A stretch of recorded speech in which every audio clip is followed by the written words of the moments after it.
ya. Karena tidak ada jalan lain selain itu. Kan ada cuman ada dua jalan, jalan Allah, jalan setan, gitu aja kan ya. Kalau nggak ikut jalan Allah, jalan setan. Kalau bukan ikut kompas yang tadi, ya ya arahnya bukan ke tadi apa, ke jannahnya Allah. Ya. Nah tugas kita tadi bahwa kita masuk surga itu walaupun enak, kalau sendirian tuh nggak enak. Ya. Namanya Bang Awi gitu, Bang Awi masuk ke Dufan sendirian, enak nggak? Nah, begitu juga ketika di surga kita sendirian, nggak enak. Makanya Nabi Adam minta ditemenin Ibunda Hawa. Kita yang sudah merasakan ya fungsi kompas kehidupan, kita memberi tahu teman kita yang belum tahu, karena itu juga fungsi dakwah yang tadi ya, yang guru kita Ustadz Eko katakan bahwa dakwah itu bukan cuma untuk soleh pribadi, tapi untuk soleh sosial ya. Allah berfirman, waman ahsanu qawlan mimman da'a, ya kan, apakah ada perkataan terbaik ya selain dakwah pada hal Islam ya. Jadi tugas para nabi itu berdakwah. Maka ketika kita berdakwah, sejatinya kita meneruskan tugas dari para nabi yang mulia ya. Nah tugas kita untuk memberitahu orang yang belum menggunakan kompas kehidupan tersebut. Ada juga ya, orang yang tidak menggunakan kompas kehidupan sudah tahu tapi tidak mau menggunakan, bisa jadi karena kesombongannya ya. Dia sudah merasa pede ya dengan apa, dengan dirinya sendiri. Saya udah tahu kok, nggak usah ditunjukin juga tahu. Tapi tahunya kita itu kan banyak godaan ya manusia tadi ya. Maka kita walaupun kita sudah pintar ya, kita udah tahu jalan, kita tetap butuh kompas kehidupan tadi. Nah, maka kita pahamkan lagi orang-orang yang belum paham, kita luruskan mengenai kompas kehidupan tersebut. Kita tanamkan bahwa sejatinya keterikatan kita pada Al-Quran, As-Sunnah, Ijma' Qiyas itu adalah hal yang mutlak ya. Karena tidak ada jalan lain selain itu. Kan cuman ada dua jalan, jalan Allah, jalan setan, gitu aja kan ya. Kalau nggak ikut jalan Allah, jalan setan. Kalau bukan ikut kompas yang tadi, ya arahnya bukan ke tadi apa, ke jannahnya Allah ya. Nah tugas kita tadi bahwa kita masuk surga itu walaupun enak, kalau sendirian tuh nggak enak ya. Namanya Bang Awi gitu, Bang Awi masuk ke Dufan sendirian, enak nggak? Nah begitu juga ketika di surga kita sendirian, nggak enak. Makanya Nabi Adam minta ditemenin Ibunda Hawa. Makanya kalau kita ngajak teman-teman kita bareng-bareng masuk surga, itu lebih enak daripada kita sendirian masuk surga. Begini, Allah alam bisawab.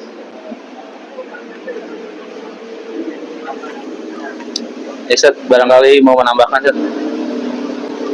Iya, sebenarnya penjelasan guru kita udah cukup ya, saya cuma nambahin satu aja. Kenapa istilahnya ada orang dia pemikirannya sudah paham, sudah tahu, tapi dia nggak mau melakukan? Kan kita memahami tadi dari awal kalau orang berkaitan dengan pemahaman berbanding lurus dengan amal soleh kan gitu. Tapi kenapa kenyataannya orang dia paham tapi nggak mau melakukan? Ada orang saudara kita paham tentang kewajiban sholat, tapi ternyata dia nggak melakukan sholat. Karena Imam Syafi'i menyatakan ketika seseorang dia istilahnya memahami segala sesuatu, kalau kita sebut sebagai pola pikir, pola sikap itu tidak ditentukan oleh pola pikirnya. Artinya apa? Sikap kita yang menjadikan kita mau melakukan apa yang sudah menjadi pemikiran atau pemahaman kita, itu adalah bil qalbi namanya. Bukan dalam arti idrok ataupun al-fikr, tapi maksudnya hati ini adalah berkaitan dengan nafsiyah. Kalau orang dia paham tentang sholat, mungkin secara pemikiran dia sudah menerima itu wajib, kalau ditinggalkan mendapatkan dosa.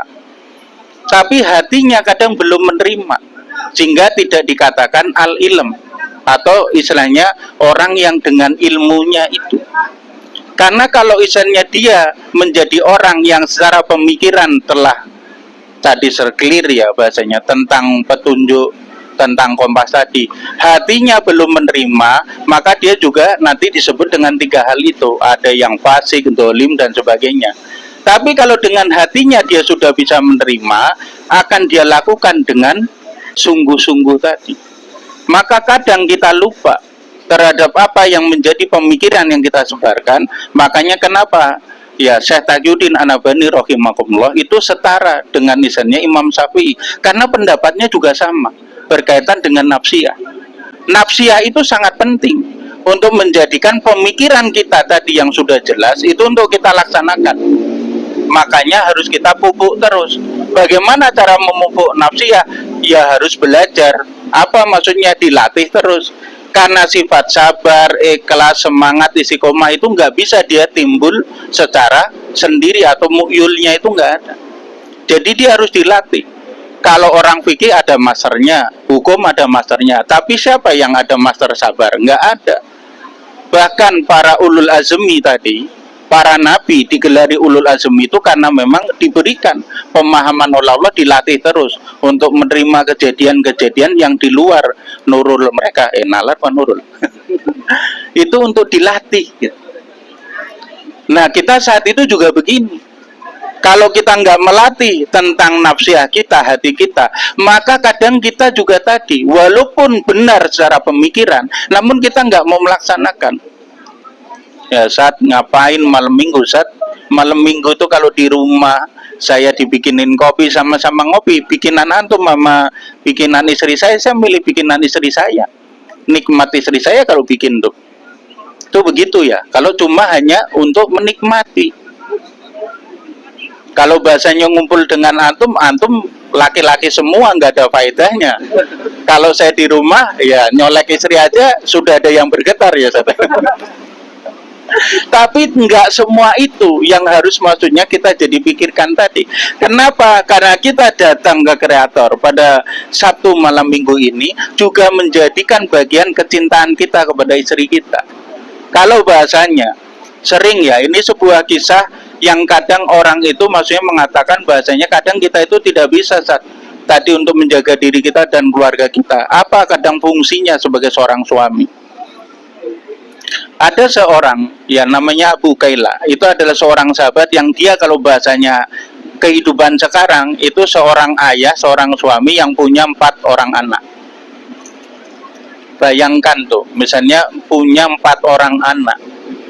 4 orang anak cuma gajinya karena merupakan buruh serabutan, buruh harian, itu cuma mendapatkan 10.000. 10.000 itu untuk menghidupi 4 orang anaknya. Suatu ketika Rasulullah SAW meminta dia untuk berjihad, menginfakkan hartanya. Rasul dia berkata kepada para sahabat setelah sholat subuh, wahai para sahabatku, barang siapa menginfakkan hartanya di jalan Allah, maka Allah akan membangunkan istana nanti kelak di surganya. Kira-kira kalau orang saat ini punya uang 10.000, apa yang ia lakukan?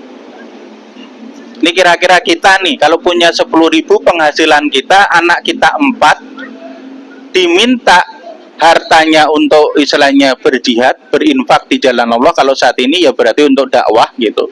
Itu bagaimana perasaan kita? Pasti kita ngomong, ya nggak usah memberikan aja, Allah juga pasti paham, tahu. Tapi bagaimana seorang sahabat? Karena dia kerinduan, dia perjumpaannya dengan Allah dan menginginkan bi'anna laumul jannah, surganya Allah Subhanahu wa taala, dia tergesa-gesa untuk mendatangi istrinya. Wahai istriku, tadi Rasulullah meminta kita untuk istrinya, barang siapa menginfakkan hartanya di jalan Allah, maka dia akan dibangunkan istana di surga kelak. Lantas bagaimana suamiku? Maksudmu apa? Ya, ini kan lo tahu sendiri kalau bahasa kita ya. Lo tahu sendiri ini punya 10.000. Anak kita 4. Ya masa sih kagak tahu gitu. Karena istrinya solehah, dia mengusulkan satu usulan yang menjadikan supaya bisa berinfak.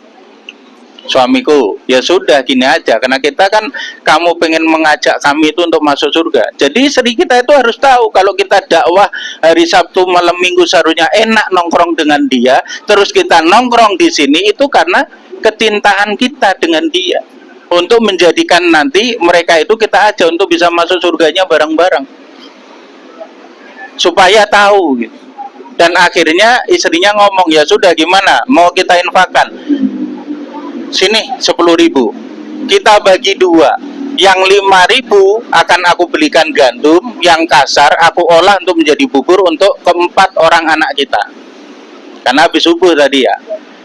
Yang 5.000 kita infakkan di jalan Allah, tapi dengan syarat. Syaratnya apa, istriku? Engkau dan diriku harus puasa hari ini. Itu untuk mendapatkan kemuliaan di hadapan Allah Subhanahu wa Ta'ala. Nah, apakah kita saat ini juga begitu? Itu yang harus kita tanyakan. Kalau kita punya 10.000, punya anak 4 saja, kita kalau sering kita mengatakan untuk saum Senin Kemis saja kita kadang malas. Ya apalagi kalau kita suruh berinfak. Sedangkan ketika infak itu tidak bisa kita berikan, lebih baik kita lapar dalam pengertian puasa, dan akhirnya kita dapat 2 pahala. Infak puasa kita juga dapat karena kita menginfakkan harta kita sudah kita infakkan di jalan Allah, dan pasti bi'anna lahumul jannah tadi diganti dengan surganya Allah Subhanahu wa Ta'ala. Lah kalau itu tidak dengan hati yang qanaah, hati yang benar-benar paham terhadap perintah Allah tadi untuk kita lakukan, maka bagaimana mungkin kita akan menyambut seruan Allah seperti itu? Kita pasti yang terpikir, ya sudahlah, banyak orang kok kalau kita nggak infak juga nggak apa-apa. Tapi nggak begitu para sahabat berpikirnya. Dia pengen setiap inci kehidupannya itu bernilai manfaat yang akan mendatangkan maghfirah oleh Allah Subhanahu wa Ta'ala. Kenapa? Karena Imam Syafi'i berpendapat yang namanya maghfirah itu dia akan didapatkan ketika kita meninggalkan maksiat. Kalau untuk mendapatkan pahala dengan amal soleh itu bukan untuk masuk surga. Maksudnya bagaimana? Karena kita tidak akan mungkin bisa masuk surga tanpa diampuni dulu dosa-dosa kita oleh Allah Subhanahu wa Ta'ala. Tapi kalau kita sudah diampuni dosa-dosa kita oleh Allah Subhanahu wa Ta'ala, baru pahala-pahala yang kita kumpulkan dari amal soleh akan kita nikmati di surga kelak. Karena abadan abadi. Kenapa Ustaz nggak dibalas di dunia? Karena kalau dibalas dunia kita yang rugi. Kalau misalnya kita duduk di kreator, terus malaikat Jibril langsung ngomong, wah ini kamu diberikan oleh Allah ganjarannya seperti ini. Lantas kita diberikan di dunia. Kalau umur kita, ini mohon maaf, kalau umur kita cuma 100 tahun, ya maka cuma 100 tahun saja kita menikmati pahala Allah di dunia. Tapi karena Allah sangat sayang kepada kita, makanya pahala nanti hanya dinikmati di surga yang abadan. Kita akan bertelekan, nanti kita juga akan bisa seperti ini.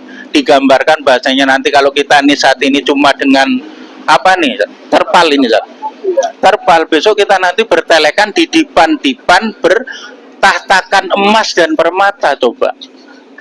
Itu yang akan kita dapatkan. Tapi kalau kita tadi tidak menjadikan hati kita juga menerima apa yang telah diberikan oleh Allah Subhanahu wa Ta'ala sebagai kompas kehidupan, maka pasti kita sering menjadikan keluhan-keluhan kita untuk tidak menjalankan apa yang menjadi perintah Allah Subhanahu wa Ta'ala. Maka hati ini perlu ditata untuk menjadikan kita paham betul mana yang harus kita raih, dan akhirnya kita bi'annalamul jannah diganti, akan ditukar dan diberikan surga oleh Allah Subhanahu wa Ta'ala atas apa saja yang kita keluarkan di dunia ini untuk Islam. Kenapa seperti itu? Karena Imam Syafi'i juga menyatakan kalau kita nanti sudah di akhirat bertemu dengan Allah, apalagi di surga, itu sudah tidak ada rasa bahasanya dikatakan untuk menjadikan amal soleh lagi untuk ketakwaan. Sudah tidak diperlukan amal soleh ketakwaan itu nanti di surganya Allah Subhanahu wa Ta'ala. Bahkan kita sering sudah mendengarkan para mufassirin seperti Ibnu Abu Bakar Al-Jaziri dalam kitabnya Al-Aisar kan menjelaskan khamr yang menjadi memabukkan yang dilarang. Bahkan kalau bahasanya nanti kita berenang-berenang di sungai khamr pun itu sudah nggak haram lagi.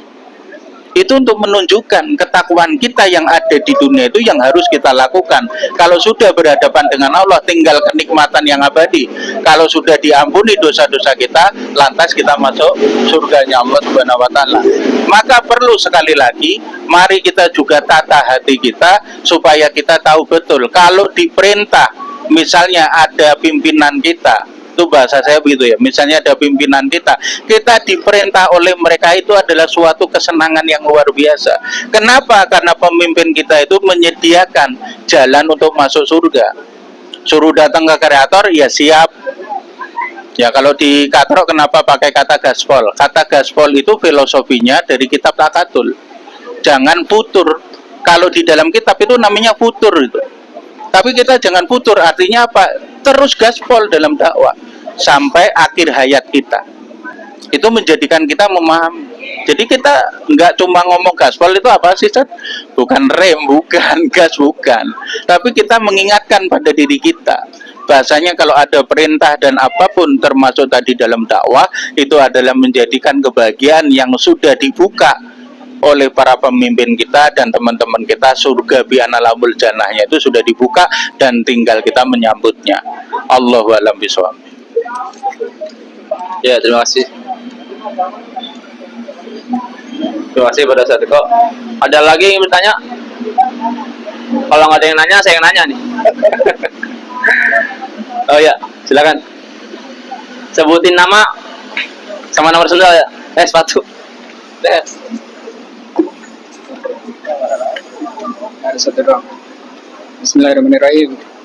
Assalamualaikum warahmatullahi wabarakatuh. Ya, perkenalkan nama saya Akmal, nomor sepatu 30. Enggak ya. Ini tadi kan dibahas tentang peta kehidupan mengenai seorang muslim itu ada ya, peta kehidupan itu kan ada jalannya, terus ada tujuannya. Jalannya tentu tadi udah dibahas bahwasanya salah satunya dengan berdakwah sesuai dengan yang kita mampu gitu. Nah, sedangkan saya melihat di fakta sejarah yang masa lalu itu, Rasulullah itu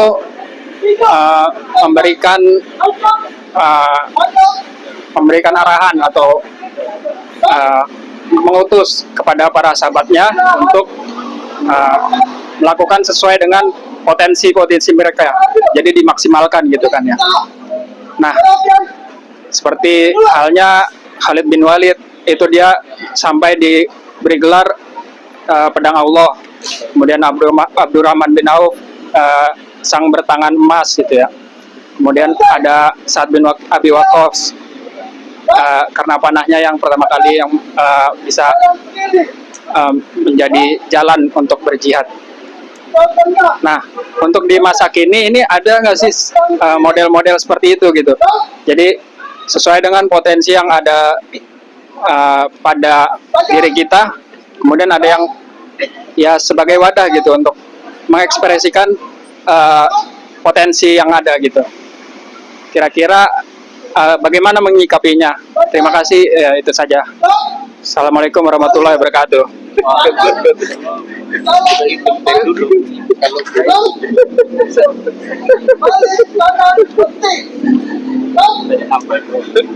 Ya, tadi bicara masalah potensi ya.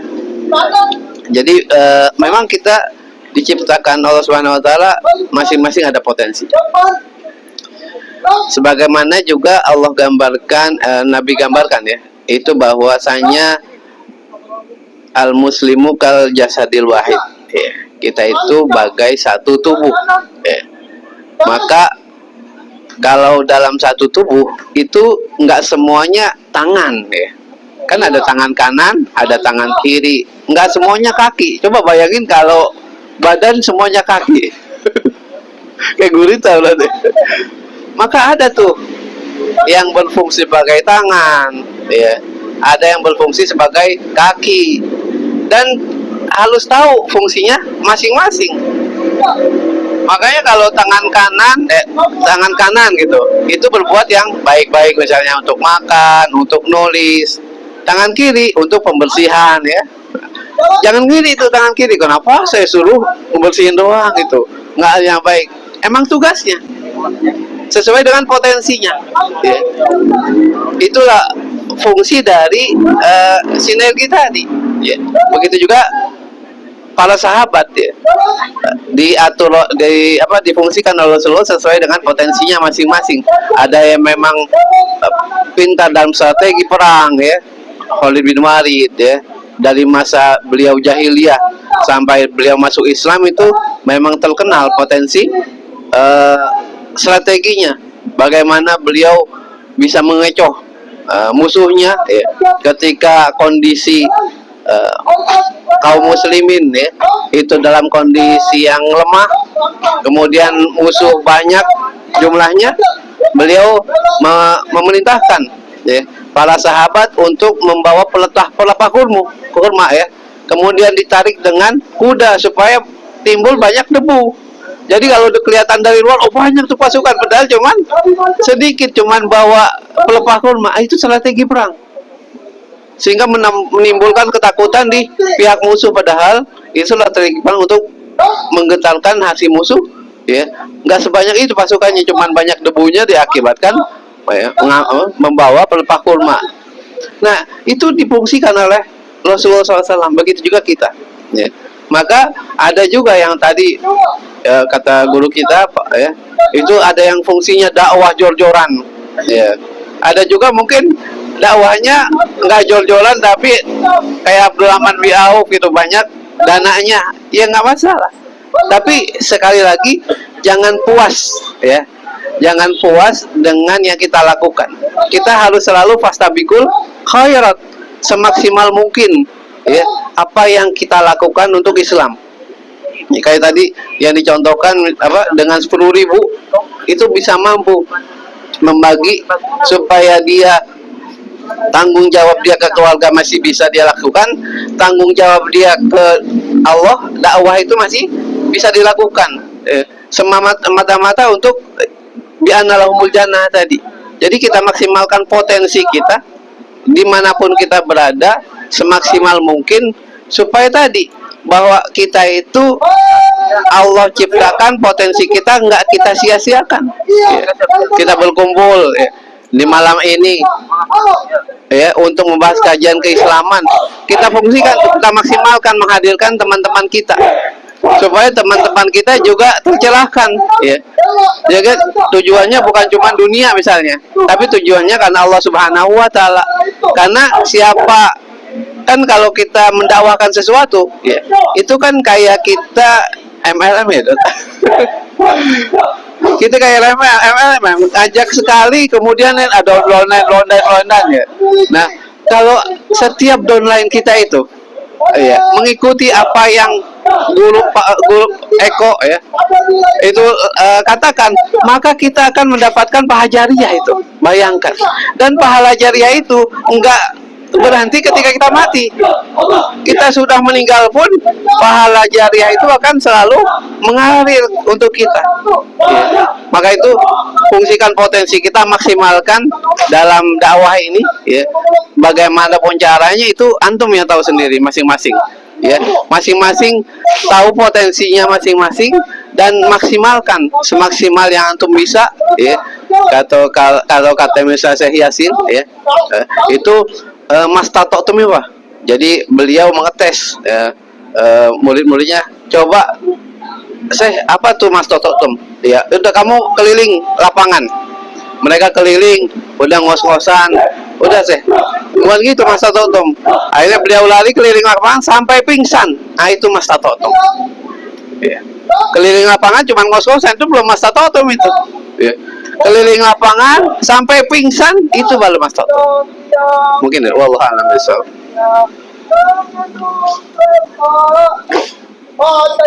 Ya, bagaimana berkaitan dengan potensi ya. Di dalam Islam Rasul itu dan para sahabat mencontohkan berkaitan dengan potensi yang dimaksud. Kalau berkaitan dengan pemimpin ya pemimpin itulah yang dia maksudnya memberikan peluang-peluang untuk melihat potensi-potensi yang ada. Jadi istilahnya bisa sebagai seorang pemimpin itu memberikan potensi sesuai dengan istilahnya tadi apa yang dimiliki oleh istilahnya bahasanya kita ya atau para sahabat kalau di zaman Rasulullah. Tapi kita juga ingat yang dibahas itu juga bukan pemimpin saja yang melihat potensinya, tapi adalah diri kita. Kenapa tadi dikatakan diri kita? Para sahabat itu ketika dia menginginkan segala sesuatu, potensinya itu dia tunjukkan dahulu di hadapan Rasulullah SAW. Artinya apa? Ya karena memang kita yang paling tahu. Saya suka misalnya berkaitan dengan nongkrong malam, ya mungkin kreator ini pas untuk saya, itu begitu. Saya suka nulis, ya mungkin saya media itu pas untuk kita. Itu yang paham kita. Tapi kalau kita belum memaksimalkan potensi yang ada, ya bahasanya bagaimana mungkin pemimpin mengetahui apa yang kita miliki. Jadi kita sendiri dahulu yang harus menjadikan kenapa potensi itu ada, kata Rasulullah SAW berkaitan dengan istilahnya tanggung jawab kita. Tanggung jawab sebagai seorang muslim itu adalah pertama kali nanti diminta oleh Allah Subhanahu wa taala itu bukan berkaitan ketika kita berkelompok, tapi berkaitan dengan tugas individu. Makanya kita juga diberikan misalnya sebagai contoh tolong menolong. Kalau bahasanya di kreator ini banyak para ahnia, para istilahnya sahabat kita yang punya rumah. Misalnya ada yang punya rumah 2. Saya ketika istilahnya nggak punya rumah, ngontrak, itu nggak bisa saya ngomong. Ya bahasanya Ustaz Rehan itu gimana sih? Dia enak banget ya punya rumah 2. Tapi tahu sahabatnya istilahnya ngontrak, nggak dikasih tuh. Boro-boro ditawarin. Apakah seperti itu menjadi salah? Tidak.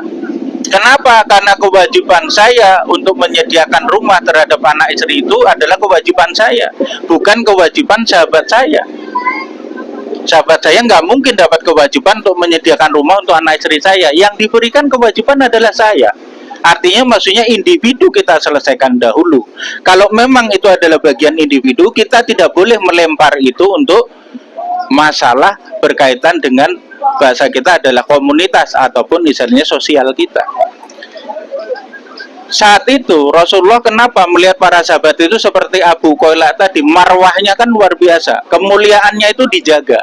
Ya karena memang untuk mendapatkan kemuliaan itu tidak seharusnya semuanya itu diberikan atau misalnya kita mendapatkan kemudahan. Kalau kita sudah melakukan semua itu baru mau istilahnya orang itu berinfak atau mau menawarkan kita terhadap rumahnya itu persoalan lain. Sehingga kalaupun kita tidak diberikan amanah oleh para pemimpin kita, bahasanya lo boleh dan bahkan menjadi fardu yang mutasob, maksudnya sunnah mutasob yang sangat dianjurkan. Para sahabat itu meminta, bahkan kita bisa lihat sejarahnya seperti misalnya berkaitan dengan kisahnya anaknya Nabi ya yang berkaitan diangkat oleh misalnya Rasulullah SAW. Beliau punya anak angkat Usama bin Zaid itu yang sangat dicintai. Usama bin Zaid itu ketika umur 11 tahun panjangnya pedang itu dengan dia berdiri itu masih panjangan pedangnya. Jadi kalau bahasanya disarungkan di pinggang nyengser itu. Tapi sebenarnya dia berangkat meminta kepada Rasulullah untuk diperbolehkan jihad. Itu berkaitan dengan potensi. Kalau memang kita potensi siap mati-mati dalam keadaan misalnya hidup mati kita untuk dakwah di kreator, tinggal minta saja. Saat saya punya misalnya kemampuan ini, antum boleh tes, antum boleh misalnya menganalisa saya siap saat nanti di kreator, baru nanti diberikan. Para sahabat itu begitu, dia nggak menunggu diperintah, nggak menunggu mendapatkan amanah, tapi justru mereka adalah orang yang menyambut seruan tadi. Itu yang harus kita perhitungkan. Nah sekarang tinggal kita potensinya apa, itu yang paling kita tahu. Jangan sampai nanti kita bilangnya 4L, lu lagi gitu. Saat emang nggak ada yang lain apa Saat? Kok saya terus? Emang yang lain itu kemana ya? Itu istilahnya bukan seperti itu. Kenapa? Kalau itu kita lakukan, bahasanya sesungguhnya kita adalah orang yang pertama kali putus asa di dalam dakwah. Orang putus asa di dalam dakwah itu adalah dia nggak mau dibebani dengan taklif dakwah. sehingga dia merasa taklif dakwahnya itu adalah sudah kebanyakan, sehingga yang lain kayaknya nongkrong saja, tuh bahasanya begitu. Itu yang membuat silau matanya, sehingga dia akhirnya ngomong, "Saat kok saya lagi lah." Dia emang nggak ditaklif, Saat. Akhirnya dia untuk menolak itu secara halus. Tadi setan sudah masuk ke dalam relung hatinya untuk mengubah dia, menggoda dia, bahasanya dia adalah orang yang paling gaspol di dakwah. Padahal apa yang kita lakukan itu belum seberapa dengan yang dibandingkan dengan para sahabat yang mencontohkan itu. Maka tinggal kita gali potensi kita. Kalau memang kita sudah tahu, kita siap gaspol di potensi itu. Kita minta kepada para pemimpin kita, kalau kita adalah orang yang siap mati di dalam potensi itu. Itu yang dilakukan oleh para sahabat. Sehingga banyak sekali, ya termasuk Amr bin Jamuh, itu dia buta dan pincang, meminta, dan akhirnya ketika diperintahkan oleh Allah dan Rasulnya, dia maju sampai akhirnya meninggal sebagai syahid. Itu diminta dia. Padahal kalau secara taklif hukum dia sudah mendapatkan rukhsah, nggak berangkat saja, nggak akan dihisab. Tapi dia untuk mendapatkan kemuliaan tadi, dia memilih jalan yang paling indah untuk berjumpa dengan Allah dan Rasulnya. Di yaumul hisab, meninggalnya husnul khotimah dengan menginfakkan jiwanya di jalan tegaknya kalimat la ilaha illallah.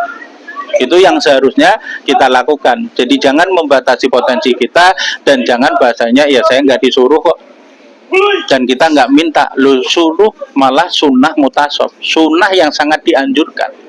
Ketika kita punya potensi, mari kita berikan segala apa yang kita miliki di jalan dakwah ini untuk tegaknya kalimat la ilaha illallah. Allahu a'lam bishawab. 3 way of life. Lalu bagaimana cara kita mengetahui kebenaran hal tersebut? Kan sebenarnya ada tolak ukur ya. Misalnya kita kesampingkan dulu lah, misalnya Al-Quran Sunnah kita kesampingkan dulu ya. Kita itu ada tolak ukur itu, kita diciptakan Allah Subhanahu Wa Taala adalah memiliki akal, ya kan, ya? Yang tidak Allah karuniai selain kepada manusia. Akal itu khusus untuk manusia. Maka kita harus timbang dengan akal tadi, apakah sesuai atau masuk akal gitu. Yang pertama misalnya apa yang Ustadz Bang Salim tanyakan, misalnya apa, kapitalisme ya, kapitalisme sesuai tidak dengan akal gitu kan ya. Itu bisa kita timbang ya. Kemudian nanti yang kedua ya, tadi kullu mauludin yuladu alal fitrah ya, bahwa setiap manusia itu diciptakan fitrah ya. Fitrahnya manusia itu suka akan kebaikan, benci akan keburukan. Nah, kita timbang lagi ketiga way of life tadi dengan timbangan fitrah, apakah sesuai dengan fitrah manusia. Nah, apabila dua timbangan ini sudah sesuai, biasanya itu hati kita akan menjadi tentram ya. Nah, dengan 3 timbangan ini, maka bisa kita bisa pastikan yang mana sih dari ketiga paham ini ya, yang benar-benar benar gitu ya, yang bukan benar-benar salah ya. Ya, jadi kita timbang dengan akal, kita timbang dengan fitrah, dan apabila masuk dalam 2 kategori ini, maka niscaya akan menenteramkan hati kita masing-masing. Ya, nanti Ustadz Eko akan menambahkan, silakan.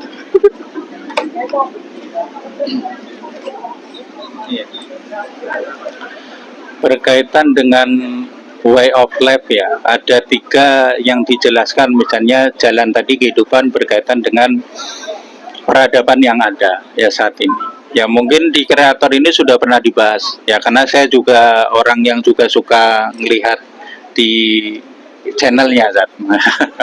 Itu begitu ya. Tapi bahasa saya di sini yang lebih sederhana begini.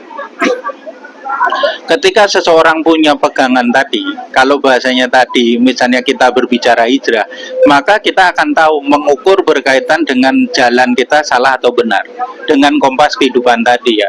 Karena berkaitan dengan apapun jalan hidup kita, itu sekali lagi kompas kehidupan ini adalah menjadi standar tadi.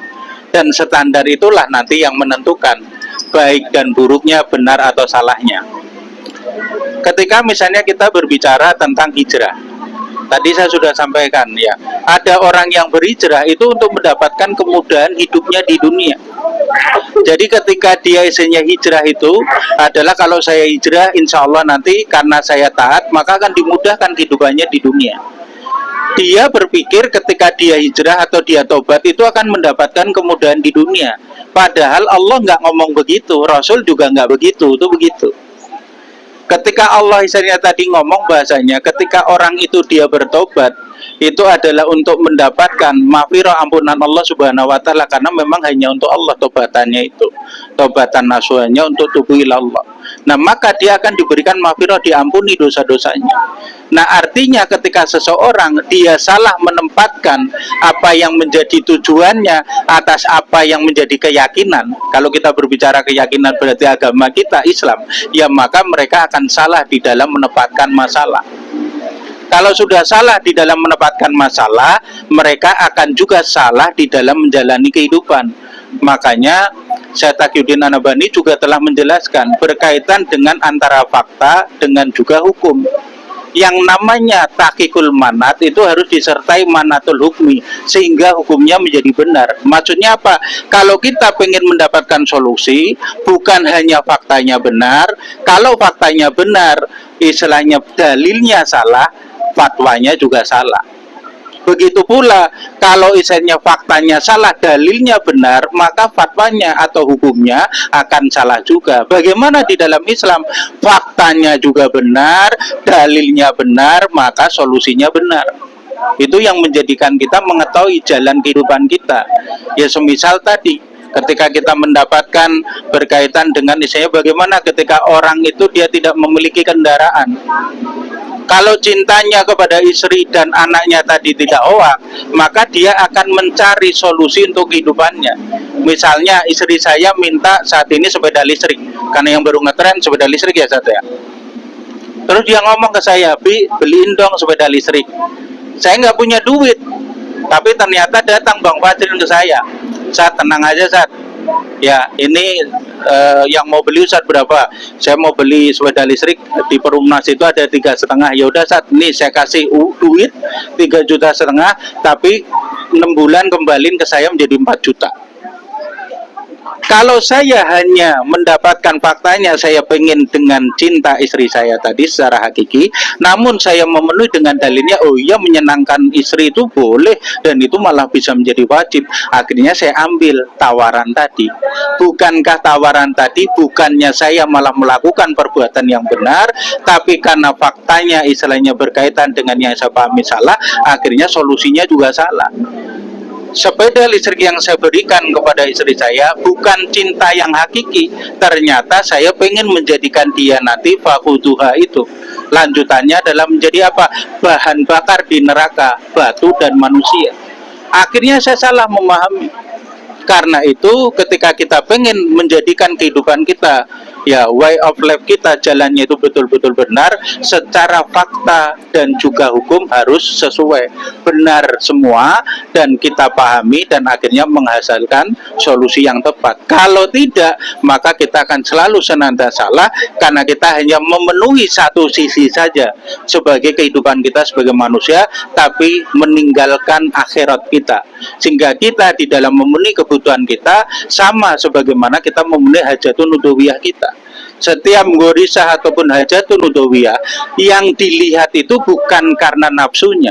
Maka Syekh Taqiyuddin An-Nabhani juga dia mendefinisikan nafsu itu sama dengan apa yang didefinisikan oleh para ulama termasuk mazhab Syafi'i. Nafsu itu dia tidak memiliki ya transcendent atau bahasanya memiliki tujuan. Karena nafsu itu sudah diciptakan Allah terhadap setiap hamba manusia. Nah, bagaimana yang dikatakan nafsu itu menjadi benar? Cara pemenuhannya lah yang menjadikan dia dilihat sesuai perintah atau melaksanakan kemaksiatan, menjauhi larangan Allah Subhanahu wa taala tadi, melakukan kemaksiatan. Jadi cara pemenuhannya, dan kita juga begitu. Kalau setiap problem yang ada di hadapan kita, cara pemenuhannya tidak sesuai syariat Islam yang 5 tadi, maka sesungguhnya jalan hidup kita pasti salah.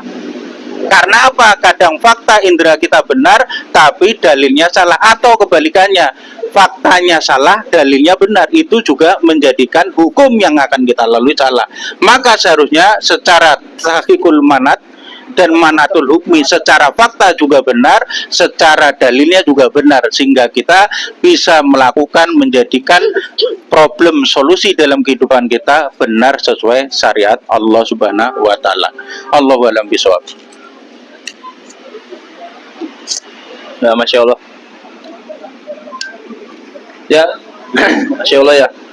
Kata Syekh Bonasa, kok memang kaitan dengan dalam hidup ini tadi, apalagi kalau masalah hati ya, itu perlu dilatih ya.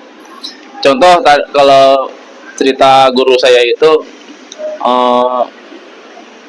lewat jalan Bantar Gebang gitu ya. Itu kan pas begitu lewat, set ya kan, baunya nggak kebayang tuh ya kan.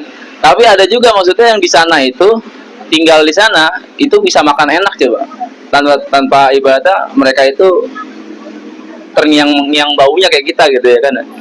Itu makanya perlu dilatih gitu ya, apalagi terkait dengan ya tadi dengan tema yang disampaikan oleh Ustaz Oehan dan Ustaz Eko.